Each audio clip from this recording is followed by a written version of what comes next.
All right, I'm Joss, Carol. Ariane. and we're all volunteers for LGBT Alliance USA.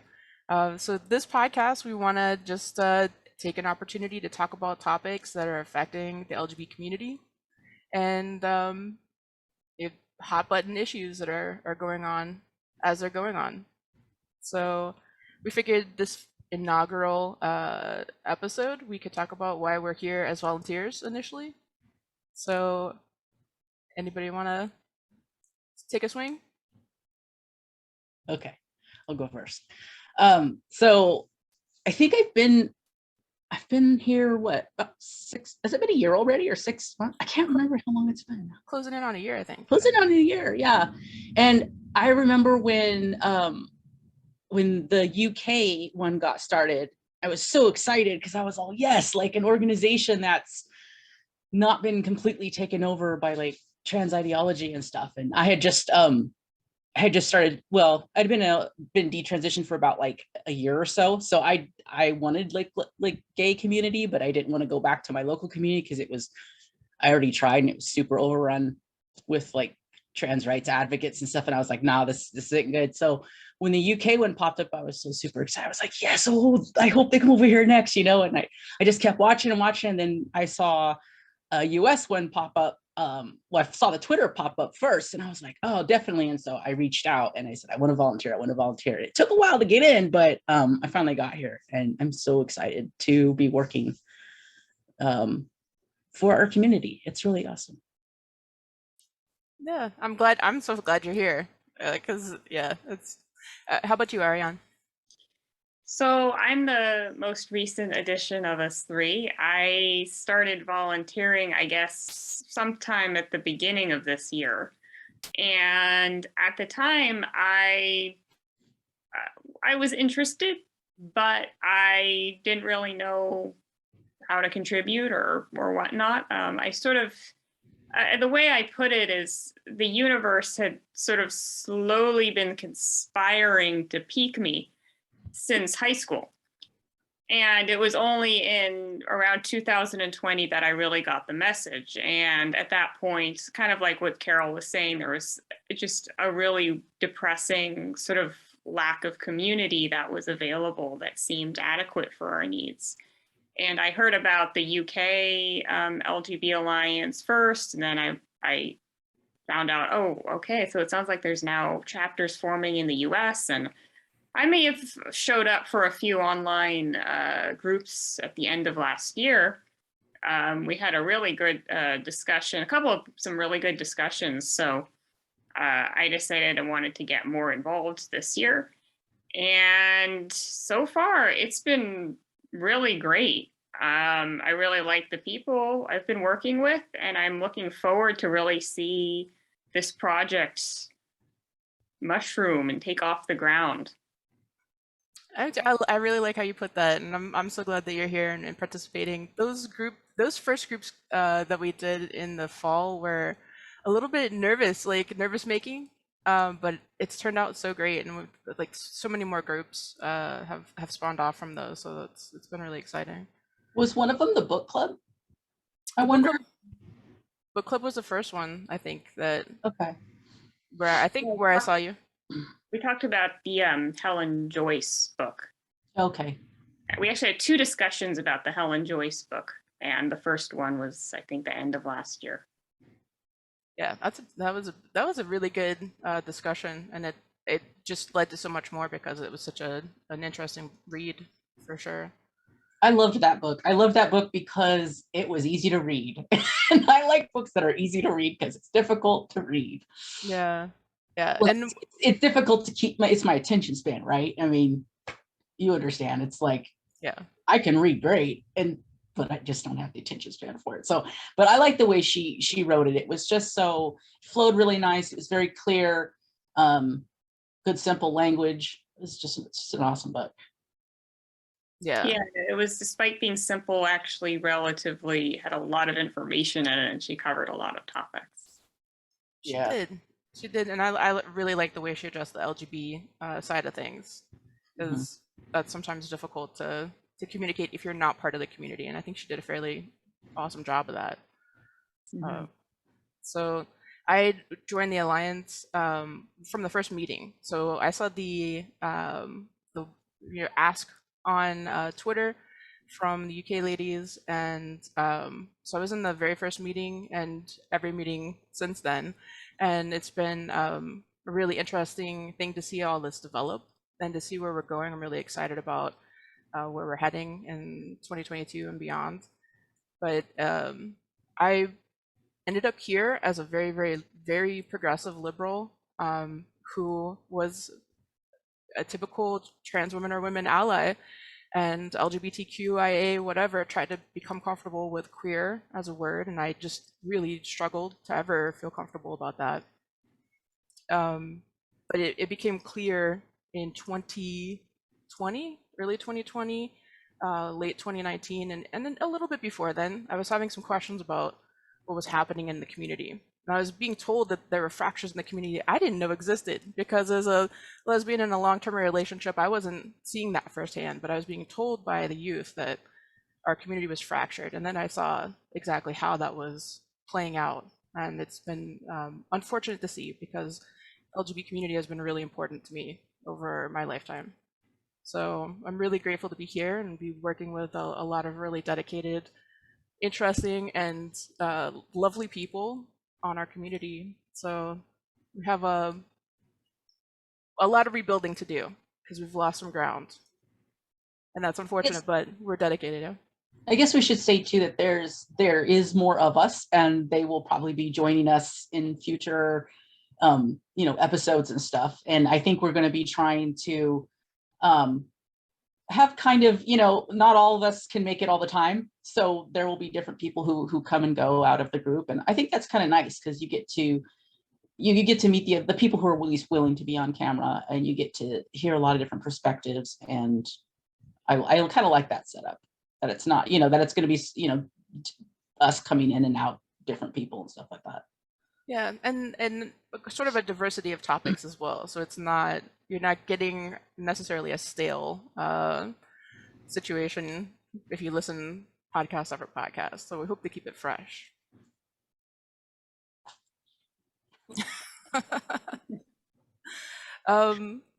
So that was what brought us to the Alliance, and what we hope to do with this podcast. And one of the more recent videos that Carol's done is actually a video on pronouns that she put out today. So I wonder if you want to talk about the pronoun situation and how you tackle that. Sure. So I decided to do the video because I started just recently posting videos on YouTube and doing TikTok and stuff like that, which I think is a good time to start talking about like detransition and lesbian issues and stuff like that, issues that I have already gone through. So many detransitioners, when they start, they like almost immediately go and start making videos about their detransition. And I see so very few of them make it through and not like have some kind of, like a crisis or a breakdown or freak out, or, because it's like a big process to go through and stuff like that. And if you do it in front of everybody, it can make it 10 times harder. So I never felt comfortable being in front of the camera and doing my own thing for like, it's been like 3 years almost since I stopped, since I started detransition. And so now I felt comfortable. I'm like, okay, now it's time to come out and talk about my stuff. So now I'm doing it, and I think it's good. I think wait a couple years, kids. Just wait a couple years, heal yourself, take care of yourself. Then if you want to speak, do it. So yeah, so I started doing YouTube stuff, and another detransitioner, we were having a conversation in the comment section, or actually, I think I commented on one of her videos. She was talking about kind of pronouns and kind of just accepting people as they are and things like that. I mean, all things I agree with, except I think we have a little bit different perspective on that. And I basically said, well, I don't engage with the preferred pronouns thing. And she was like, well, it's just being nice. It's not a big ask, right? And I said, okay, I have something to say about that from my own personal experience. So let me do a video on it, and then maybe you'll get like my perspective on it. So I went ahead and did a video on my perspective, which is when I when I first started to get into the trans stuff, and well, first started the approaching the idea that I wanted to actually transition, which was 2014. I, went and joined a trans support group, and, was in all that kind of stuff. And when I first joined the support group, there it was, you had to use the proper pronouns, right? So the preferred pronouns, which would be men who identified as trans women, were using she, and the women who identified as trans men using he. I found that so hard, like, because I'm looking at this guy who is wearing women's clothes, say he's wearing a dress and some makeup, but it's a guy. And I'm like, it's just this, okay, I'm having to train myself. And that's what it is. It's training yourself. So I had to train myself that when I saw, a guy, and it didn't go by people either. It generally went by how they were presenting. So if I saw a man who was presenting in a stereotypical female way, they were she. And if I saw a woman presenting in a stereotypical male way or man way, he, right? So I'm basing these pronouns off of what they're wearing, basically, and how they cut their hair, And 4 years of that, I come out the other side very good at the pronoun thing. But now totally like feeling like it's all been a bunch of baloney, and didn't work for me, and blah, blah, blah. And I start hanging around with, LGBT people again. I have a couple friends I pick up, that I'm pretty close with. We talk regularly, even like meet in person. And these are other butch women or detrans women who look a little bit more masculine. And the thing I noticed is how difficult it was for me to call them she, which it blew my mind that when it started happening, I was like, oh my God, I want to keep calling her he. And I want to do this because she's butch. She's a butch woman, and I keep wanting to call her he.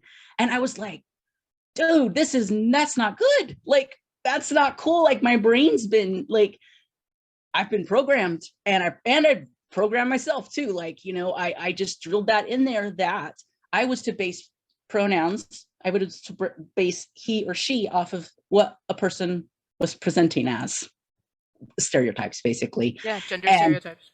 Yeah, and that was messed up, right? Because that's messed up for those of us who are gender nonconforming folks. That's messed up for butch lesbians. That's messed up for maybe really effeminate gay dudes or whoever. Like, whoever's just not meeting those expectations. Well, I have a question too about this now, because I don't know if any of you have been they'd since this shift has happened to the non-binary they them. Even if you've said clearly, you're using feminine, female pronouns, that younger people, especially in the community, will just they you. I've heard that. I haven't had that experience, like, in person, because I've, for the most part, just not. I haven't been out in the workforce. I haven't been in, out in the world at large, having to interact with people a lot. I've, with COVID and everything, I've been pretty much at home. And I live in an area that is more conservative. I say we're real middle of the road here. And so there's not a lot of like, super woke stuff. There's no pronoun. I've never had anybody throw a they at me out in public. I've been sirred, but that happened before transition and detransition. So like, that's nothing new. Like, butch lesbians get sirred all the time. Yeah. How about you, Ariane? Have you? I'll say it's half and half though. Like, I get sir and man about half. I don't get any misgendering or any ambiguous pronouns thing. I don't think they look the part. She has long hair. Obviously, she's a woman. She has long hair. Yeah. I mean, I have a hard enough time people usually just assume I'm a straight woman, so I never really had that issue. I actually also had a question, Carol. I find for me, my habits, my pronoun tendencies is kind of being a bit of a pronoun chameleon, in that I tend to sort of absorb the pronoun use of other people. And it's the same thing with, like, do I say trans woman or trans identified male, blah, blah, blah. I'm wondering if you sort of went through a phase like that yourself? Where I just was a little bit more lenient, or more just kind of like, You just sort of wanted to blend in with what other people were doing. no. Hmm. I'll be honest, Okay. like once it's, but I'm kind of like that. Like once I call bullshit on something, I'm just like, nope, that's it.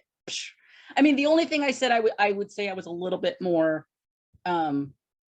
lenient on before was kind of, you know, if I kind of knew the person and the person seemed nice or whatever, like I use the preferred pronouns, I was a little bit more loose about it. But then, you know, I kind of just really moved towards, no, I don't want to do that to like my brain anymore. I don't want to do that. And to me too, it's at its core, it's a lie. And I like, lying just doesn't work with me. Like it never has. And that should have been a huge sign that like the whole trans stuff wasn't going to work for me. Because ultimately the way I feel about it is I was lying the whole time because I'm a woman, I'm not a man. But I like the yeah. way you put that. Pronoun chameleon. Because I think probably a lot of LGBTQI, like people that we say in the larger community probably fall into that like chameleon space. And I think I did some chameleoning quite a bit up until this point where now for me it's a concerted thing. Like I just will use the person's name. I just that's my method for not engaging with pronouns, is just to refer that person by their name and just Being try a to, pronoun ninja. yeah, there we go. Hey, I like this. We got pronoun chameleon and pronoun ninja. I Yeah. got pronoun ninja from another source though, just FYI. Was that on Twitter or something? I remember you shared it. I know I heard it on a recent interview on Gender the Wider Lens, and I forgot the name of the guest. But Yeah. I could look that up. Yeah. And I have to say too that that doesn't mean I won't use preferred pronouns, because everybody probably has to if you're employed and it's required.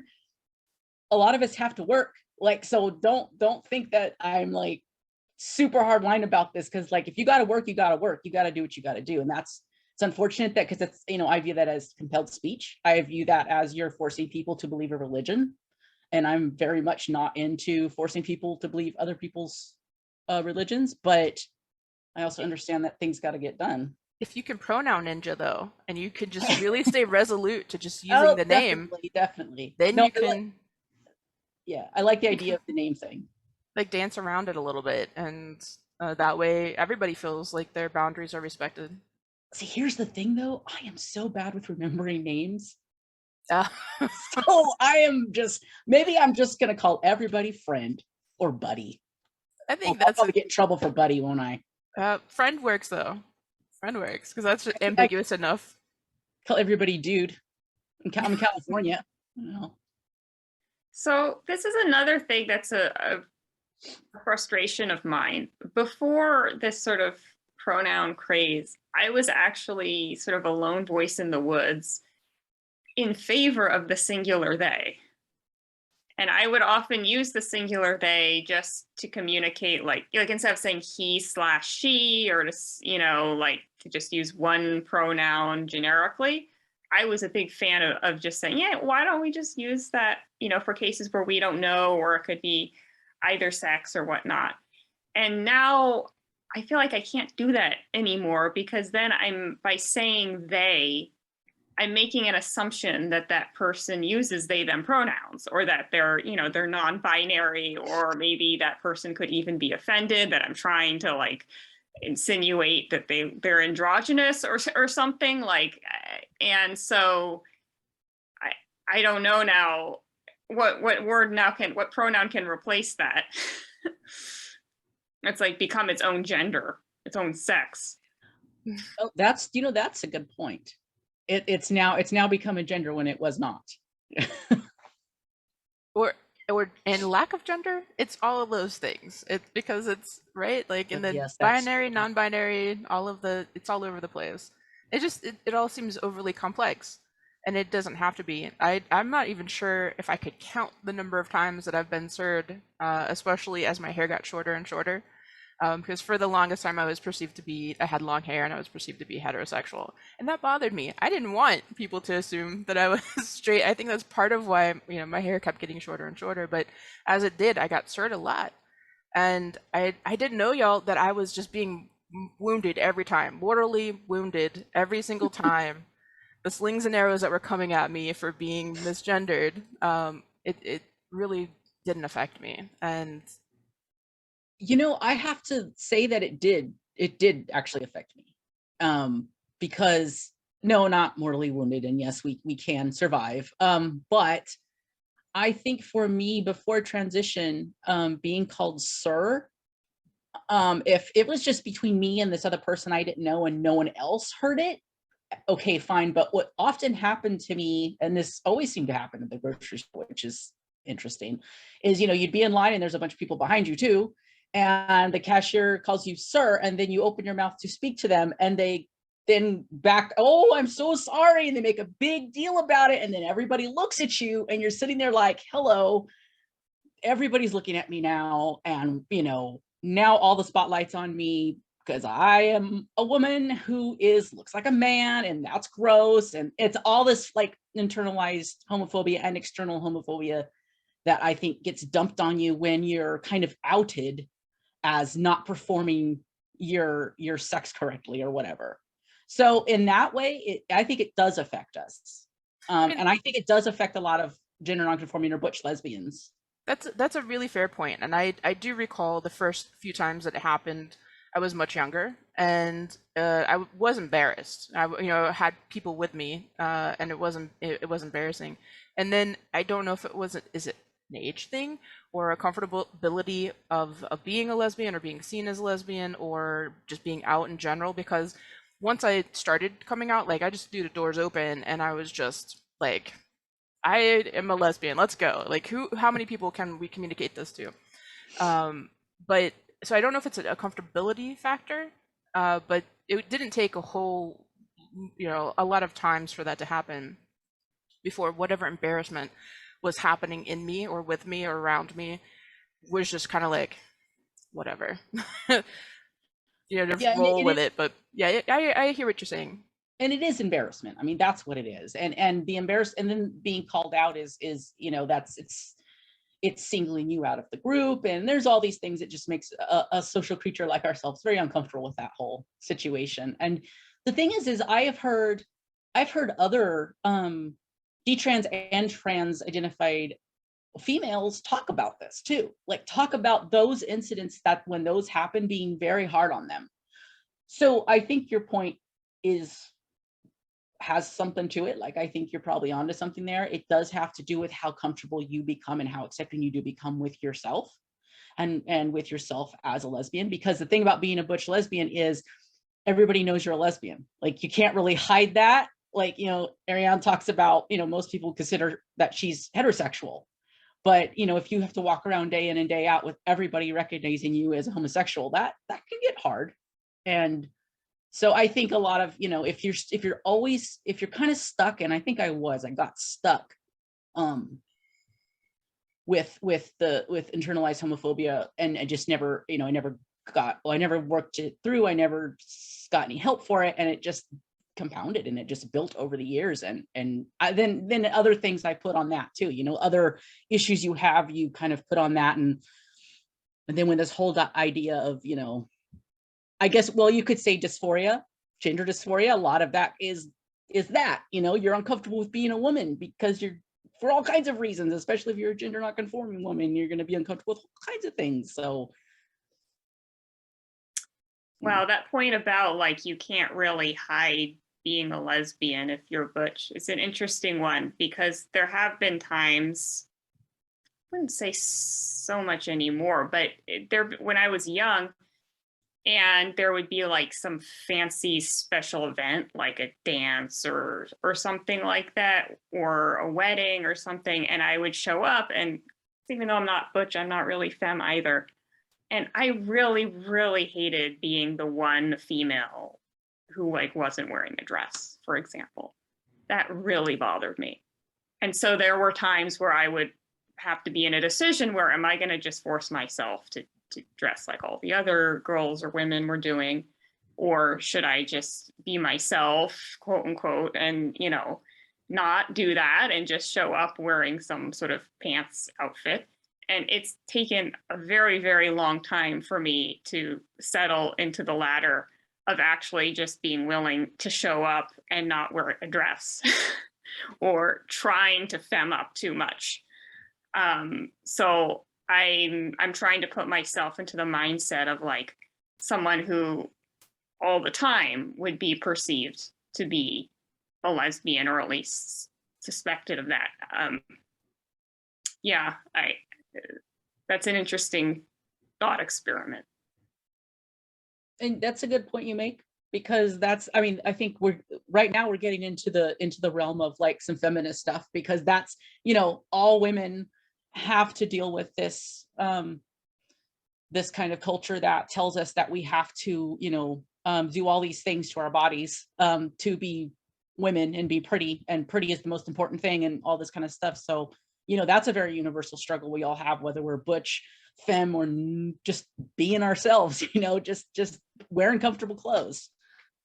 Yeah, and the expectations of others, and how, you know, people are going to perceive you just on the outset because you're not conforming with what all the other females are doing. And it instantly others all of us that make these choices, to whether you have a short haircut or not. That's a very, very tangible and very real experience for lesbians who don't want to frill up, and, you know, Frill up. frill up, yeah. Frill up. I like that one. I'm not frilling up ever. I've never frilled up. I was fighting frilling up when I was like 4. Same, yeah, same. But yeah, I was very much a gender non-conforming child. I was getting made fun of for being a boy when I was like 8 years old in school. So, and I didn't have short hair. Like my mom would have never let me cut my hair, and I was wearing girls' clothes. So, do you know what the picking up on. compromise was in my household? Because I desperately wanted short spiked hair. So the compromise was a mullet. It was like a proper country style mullet, where it had short spiked hair on top and long hair in the body, long, as long as yours, Ariana. Like, it was long hair with just the short on top. You were just like, you were a lesbian from the beginning, man. You like from the get go, from the get go, for sure. That's great. Do you have pictures? I do. I Okay, do. I want to see them. I will. I will share. I want to see these pictures. I only have one. I took a picture of a picture, so that's how janky that is. But we're old enough to have, like, you know, the pictures, yeah, not the pictures on your phone. Yeah. I had to take a picture of a picture at my mom. She had it in a prominent place too, and I was like, oh my god, yeah, mullet. But that was, I think, 4th, 5th grade. Yeah. I have maybe 2 pictures of me that I look at and go, oh, I'm getting a little dykey there. And both of them were when I was at my grandmother's house, and my grandmother was very loving and very accepting, and would let me do whatever I wanted with my hair and wear whatever I wanted. We like all knew we had to keep it secret from my mom, because my mom was just super, super strict about being feminine. But when I was there, I could kind of like express myself, and she let me do that. And so I have some pictures of me, you know, with I had long hair. My mom wouldn't let me cut my hair, so I had really long hair, like almost down to my butt, but I'd like slick it back and put it in like a tight ponytail, and wear the darker colored shirts, and have clothes that were like as close to the gender neutral as I could possibly get, and still shop in the girls section. So that was a big struggle. How do I find clothes that are not full of frills, lace, pink whirly things, and butterflies in the women's section or girls section? That was my struggle growing up. And that's a whole other struggle with professional or business, even business casual still, is how do you get anything besides khakis, slacks, and a polo that you could do as business casual? And if you had to do business professional, you're just kind of T-bone there, because it's tough. Yeah. There's a lot of I don't understand who decided that dinosaurs are only boys' clothings. Like, weren't there female dinosaurs? How did the dinosaurs reproduce? Yes, the female dinosaurs are pink. Are you talking about a binary? Do you know the kids thing, I have a son, and the kids thing frustrated me and my wife because this is what we noticed. The girls sections always had cute and more fancy, like dressed up clothes, like not even dresses, just like more dressed up, nice clothes. The boys section is just basketball shorts and t-shirts as far as the eye can see. And we're like, dude, we want our son to like look halfway decent, not like some slouch, It was so frustrating of just trying to find clothes that weren't just basketball and shorts and t-shirts. And it also really made me realize just how divided we do stuff by sex in this society, right? There's such a difference between what boys have offered and what girls have offered, as far as clothing and style and just everything. And how girls are expected, or women too, are expected to just sort of dress up more. Yeah. It's kind of okay for boys to be more casual. Yeah. Well, that goes back to females are supposed to be pretty. Like, looks is kind of the most important thing. Yeah. So. Yeah. And I mean, we have the was it cute, kind, love, like all of these words around the way women and girls are socialized on clothing. And then boys have, trucks and cars and mechanical things and tech things and science things. But if you buy your daughter the shirt that says totally badass or whatever, or girls kick ass, that she's definitely going to be a very strong woman when she grows up. You ever notice that boys don't need those shirts?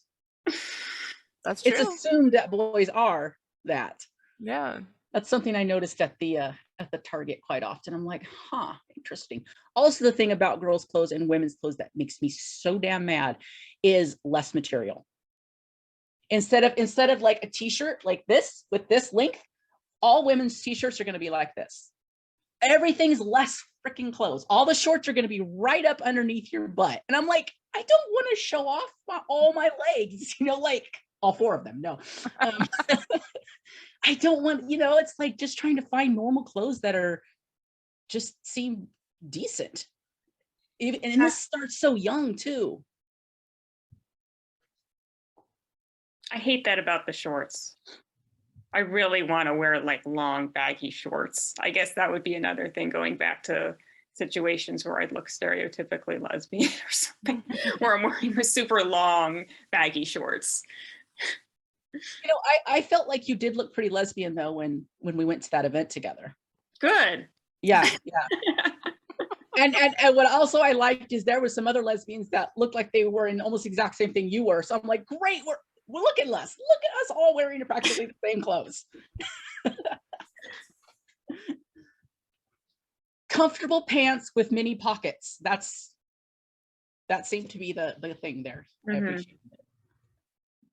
Yeah, the dearth of pockets in women's pants is a problem.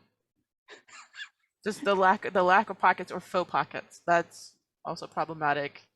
Yeah. There's any number of reasons why sometimes men's clothes are just better.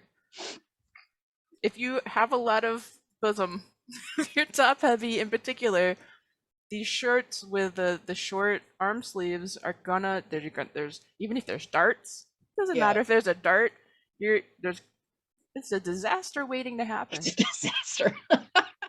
It's a disaster. Yes, that's hi, this is LGBT Alliance. This is our first podcast. It's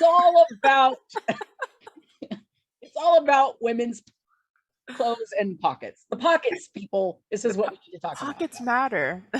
Pockets are important. They totally matter. I think the lesbians will get it. The women will get it. The women period will get the pocket situation. Well, and that's something that is very universal. But a lot of the people that I've talked to, a lot of the women that I've talked to over the course of doing this advocacy work, straight, bi, lesbian, doesn't matter. We all universally share these same issues around being like not gender nonconformity, not necessarily outright being this thing, but the expectations that are placed on us, and trying to find the way to conform without conforming sometimes, and what makes us comfortable, and what is repeated over and over and over again is that whether they're straight or not, or gay or not, that if they were in this generation today, they would be suffering the same issues around gender ideology as these kids are. And Yeah. there'd be so straight women, lesbians, bisexual women, all men, everyone saying the same thing, because the experience is universal. And the fact that Yeah. this is happening to kids that's really why many of us are here ultimately, Yeah. is about the And I, kids I in our was going to community. say all the stuff we've talked about, right? We've talked about how just the strict division in our society. So it's no wonder that you're going to have a lot of kids and just a lot of, just people in general going, I don't like the way this is set up. It's unfortunate that the way they've decided to buck that system is to actually go deeper into that system, but through medicalization. But you can also understand why kids who are gender nonconforming from a really young age that oftentimes grow up to be gay or lesbian are going to have gender dysphoria really pretty early, because they're already going to know early when you don't fit. And we are always looking for a place to fit. I mean, it's the younger the kids and teenagers especially are looking for that, that tribe, that group. I mean, the older I get, the less I care about it. But I remember when I was late teens, oh my God, it was such a big thing to me to fit in.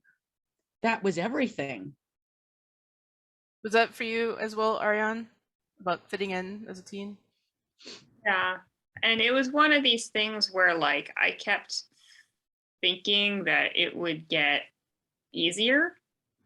Like I think starting around middle school, I was excited, and then like, it'll get better later, and then high school, and like, even like college. I went to friggin' Smith, okay? And then like after college, like it took me, like it's really hard to find really a good niche, particularly if you're the kind of person who's very introverted or withdrawn to begin with. That sort of combination of being withdrawn with being a lesbian, I thought really was something that only in recent years did it really hit me like, oh wow, that's a really difficult combination to have to put up with. Because so much of lesbians are such a tiny minority everywhere, and there just isn't like there aren't really many spaces for us. So unless you're like really looking for them and really going at it, you're kind of going to fall between the cracks, and something needs to be done about that. Yeah. That's a good perspective too, is that if you already have kind of this othering happening, but then you just have some normal human stuff happening too, like you're an introvert, or maybe you like in my case, I came from kind of an abusive home, and so I was very shy and very like I didn't want to upset anybody, and it was hard for me to also just make friends. I think because of my upbringing, I wasn't like socialized really that great, and because of my ADHD, I think also made it difficult to make friendships, because I just felt like I wasn't getting a lot of stuff that other kids were getting. Like I always felt like I was missing something, like in the conversation or the way people socialize. So, that coupled with other stuff is just going to be an issue, which is why it's so concerning that when kids come to the therapist and the doctors with gender dysphoria, that these other things aren't looked at, because these things really play more of a role than gender dysphoria all alone on itself. I think there's so much feeding into this. Yeah, these are good points. I was kind of the opposite. I think I felt like maybe I was more of like the Daria of my like coming up in my teenage years. Like I was alright with being sort of an outcast and a loner. And it wasn't until I came out, like I had my lesbian light bulb moment, and I realized, oh wow, this is what's the deal here. And then I started to be a part of the community and started being engaged in not just local activism, but lesbian specific gay rights activism. And finding this community of gay people, LGBT people, even in some, sometimes, not often, but sometimes, that then this loss of that community is what's been really striking to me, because I was able to come out at a time when there were lesbian bars and there were lesbian spaces, and those were really important for us to have. And for me, the fact that they don't exist anymore is a large part of why I'm here also, because I think it's important for us to have these spaces and to have a sense of community among LGBT people. Again, it's like for my soul, I just Yeah. feel more whole and complete when I'm able to engage with other LGBT people. I think many of us thought that it wasn't needed anymore because we got gay marriage and broader acceptance in society. And yes, things have gotten much better for, same-sex attracted people. But obviously there's still some issues, and obviously there still is a need for community. And I think there always will be, because if you're a minority and you're consistently a minority, like at any point in history that they've actually tried to kind of, figure out percentage wise how many homosexuals exist in said community, it generally is always the same percentage, or close to it. So, I'm going to make an assumption here that if it's biology, we're probably always, there in a small minority, and the small minority always needs to find their own people, and it's difficult to do that. Yeah, I had a question, Joss. Did you find, was there a particular date that rings in your head as like, oh, this is around the time where I feel like community is being lost? Oh gosh. You asked for the hard one. That is a hard one, because I could tell you when I was like joined the community, when I had my light bulb moment, and when I was thrust into the scene. Oh, So when was that? that was the late 90s and Okay. early 2000s. Like 98 was right about where I had my light bulb moment. And then I will always, say thank you to Leisha Haley for that. That was all over me, Leisha Haley. That was my light bulb. That was like the last straw, that I was like, okay, this is what's up. So the late 90s were a great time, and the early 2000s were a fantastic time.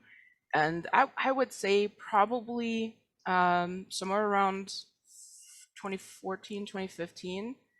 I know the lesbian bar where I met my partner closed in 2010 or 11. And it just was kind of like one by one, all the lesbian bars in this area started to close. And then we were down to just a few gay clubs. And what really was always more of a mixed club.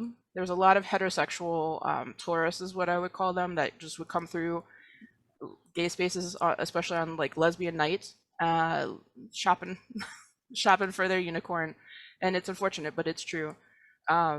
So those, I think that one club shut down for a while and is open again, but somewhere in after 2010 is when things started to really go sideways, at least in my local area. 2010 was when I turned 21. So I kind of just barely missed that boat. Because what you were saying about the late 90s, early 2000s, I was a kid, and I think it was around 2000 when it probably first occurred to me, like I was a lesbian. And I did just sort of passively absorb some of that from like sort of lesbian culture, either in music or television. But I think by the time I reached adulthood, it was already sort of past its peak. There was only Tegan and Sarah, I guess, which I didn't really like. I'm with you. I didn't like them at first. I like some of their newer stuff, but yeah, I hear you. But yeah, That was another reason I thought I couldn't be actually a lesbian, because I didn't like any of the lesbian music.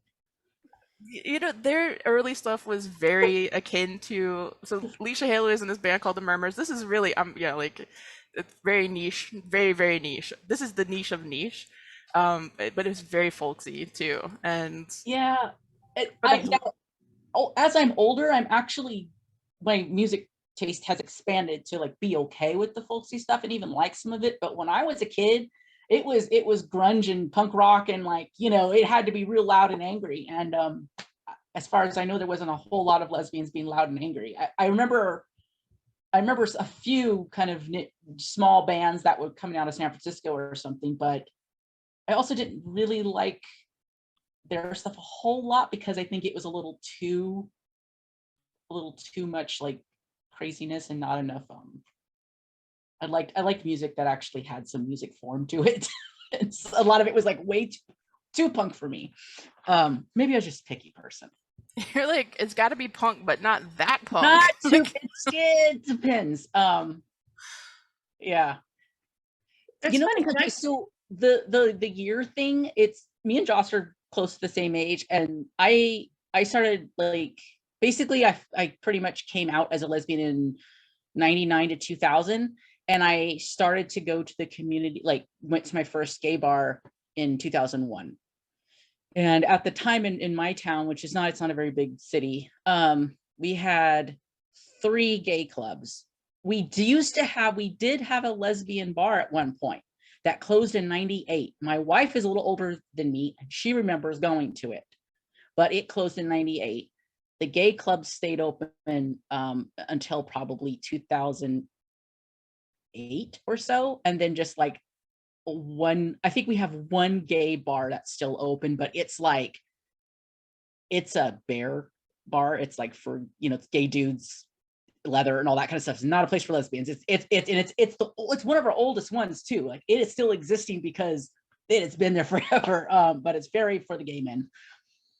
So yeah, I would say around 2008, I would say is when things really started you saw that shift. Like if you were on any kind of YouTube or the very early social media of the time, you could start seeing this shift in trans stuff coming in. And that may be since I'm in California, and since where I'm at is kind of closer to the Bay Area and San Francisco, where all this got started. I think maybe my town or my city, my area would have gotten some of the trans stuff earlier than maybe some other places in the country. Because, 2001, I was already seeing butch lesbians in the community say they were trans men. So. Oh, there was already a trans person, a trans identified person at my high school in the Bay Area. And there were definitely, I know, well, there were definitely a lot of females that started transing after I graduated. Either this was at Smith or people from my childhood or high school. So definitely the Bay Area, at least, there was already some of this going on. That's an interesting data point. Fun fact about music, I actually loved the folky stuff when I was a kid. Like I loved, like my mom had all these like Indigo Girls and Tracy Chapman CDs, and I still do like that sort of music. It wasn't until more recently that I've like really gotten into like Slater Kinney. But I would have never liked that when I was younger. So it's an opposite trajectory as you found, Carol. Fun fact, my wife took me to see Slater Kinney in San Francisco in 2005, I believe, 2004, 2005. Mm-hmm. It was one of the most awesome shows I've ever seen in my life. It was at a small, old movie theater that they just have bands in now. And it was one of my first concerts, first of all. I think one of my first concerts would have been Tori Amos, which was an awesome one too. But this concert was my first rock, loud music concert. And I remember seeing those women up there playing, especially the drummer. I was just like, oh my God, the power. I was just like, it was like a religious experience for me. I totally got what the straight girls were talking about when they would just fall head over heels for the rock star. I was like, okay, I know what they're talking about now. Cause I was like, I would let her do anything to me. She is so hot.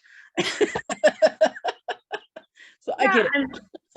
I'm jealous that you had the opportunity to see them because their drummer has left them. So I missed that boat. And that was their show with the, was it called The Woods?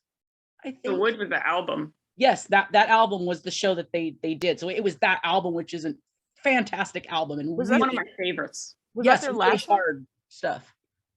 Was that their last album as a? No, I think they had 2 more after that. They've had 3 more. They've had a couple of recent albums that were kind of like a lot of people had mixed feelings about. And then they had one before that, No Cities to Love, which was actually a really great album. And it was actually what got me hooked onto them. So Yeah. I guess the Woods was the last one I listened to, so I'll have to check out that recommendation because it's been a while. Oh, it was a good album. Yeah. Yeah. Good show. Well, we've been all over the place, y'all. yeah. Okay, you know. And when but yeah, I think it's been fun to do this podcast, and we have a lot more exciting topics to do for upcoming discussions. And thank you for taking the time out tonight to talk and to get this on the books. Yeah, this has been cool. And I already have some ideas percolating. So some Nice. topics. I have some topics. All right, awesome. Well, thank you both, and thank you everybody for watching and participating. Send suggestions if you have suggestions for topic ideas. We'd love to hear them. You can email us at info@lgbausa.org.